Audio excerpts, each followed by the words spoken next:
بچگی من تا دمی که مکتب میانه را ختم کردم در یک دهه 3 نفوس به نام پسرخی در همونجا گذشته است و من دهه من بسیار چیزا داده است. از افسانه تأثیراتی برداشتن، از نقل کمپیرا و پیرای دیه که شنیدم چیزی برای خود در بساط خود نگاه داشتن. بعد محبت به کتاب، به قلم، به حرف و هجا. رحمتی پدرم که در همون زمانهایی که آدمانی از هر کسب و کار با خبر کمتر بودند، در بسیار ساحه‌ها کار کردند.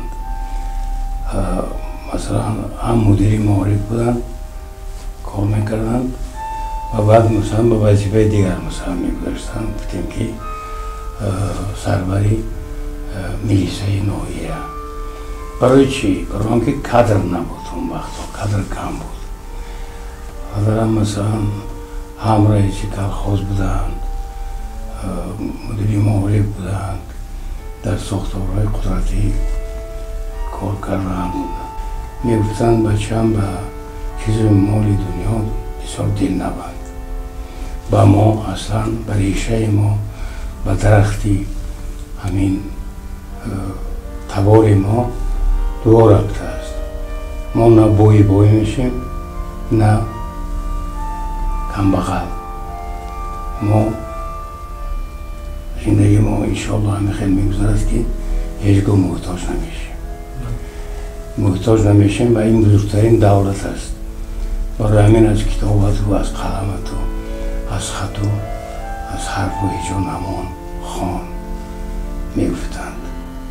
مادرم خیلی در خلق میگن شهید شدن، یعنی وقتی تولد از دنیا رفتن. اون وقت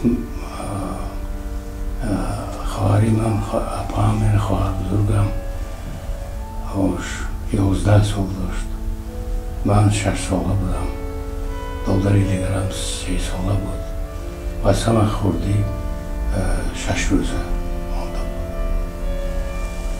بود. خدا را شکر خدا همه در قید حیاتیم، با هم دیگر محبت داریم. این فکر میکنم که همین هم یک دولت بزرگ است.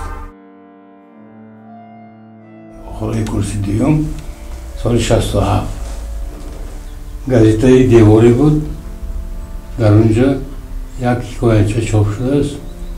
چاپ کردن و کردن همین چسبانده ماندن.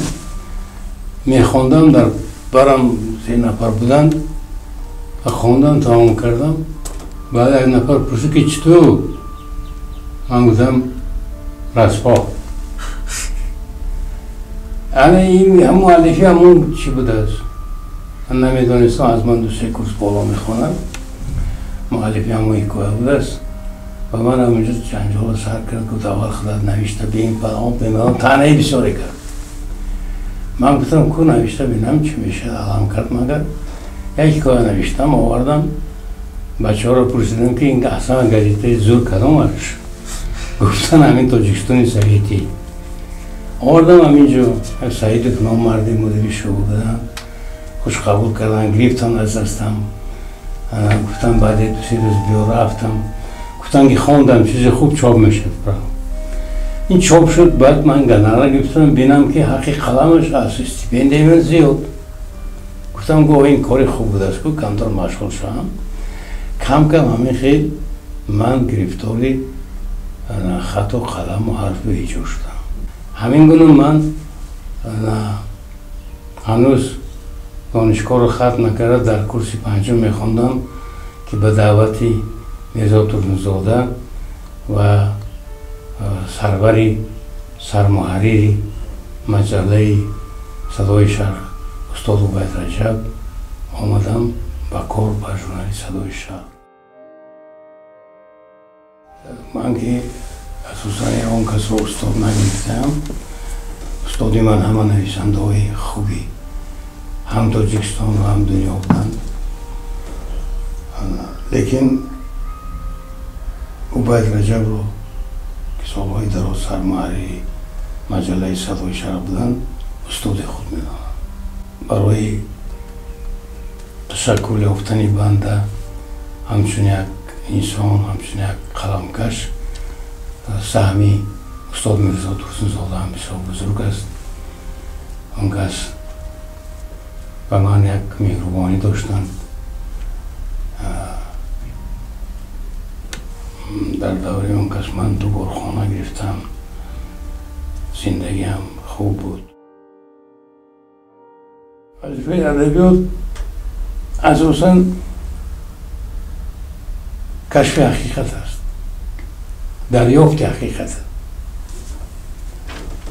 یک حکایت دارد، نویسنده بزرگ امریکا شعر بود، اندرسون. نام این حکایت رمانی مرده. قهرمان این حکایت یک نویسنده است. در یاد من مانده است.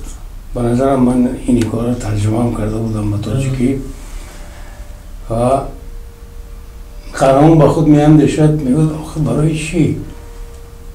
نو به نو همینقدر شاعر و نویسندگان در گذشته بودند، با نو به نو شاعر و نویسندگان پیدا میشوند. میگوید ها، میگوید نه بایرون، نه تولستوی، نه جورج پارو، نه شکسپیر میگوید به هدف نرسیدن. اینا میگوید فقط به هدف نزدیک شدن. دیگر میگوید پهلو مانده است، هیچ نمورد برای کشف کردن یک پهلوی بسیار خردکش باز یک نویسنده دیگر، باز یک شاعر دیگر پیدا بشود. یعنی وظیفه ادبیات دریافت حقیقت است و راه گشادن و اون راه را وسیع‌تر و هموار کردن به سوی عدالت است. یک سخنی پاتریارخ بزرگی ادبیاتی روس لئونید لیونوف، مؤلف جنگل روس، همیشه در خاطرم مانده است که اگر تو برای خودت جدا کرده بیستین و گفته ای که هم بیستین با پگاه یا فردا برای نبیرم یخماس میخرم، لیکن ادبیات با تو میگوید که نه، انا اون بیستینه برای من میمونی. البته هر کس به درجه استعدادش اثرش میکنه، لیکن جانفدایی حق نیست. یک چیز بسیار مهم است، این چیز در انجیل هم آمده بوده است و در مثنوی هم در بسیار جایها مثنوی معنوی تکرار می شود. ایمان، امید از خداوند و محبت است. لیکن گفته اساسی ترین این سه محبت است. اگر محبت نباشد گفته ایمانم امیدم نیمکار است. برای همینم من فکر میکنم که من به 75 میرسم،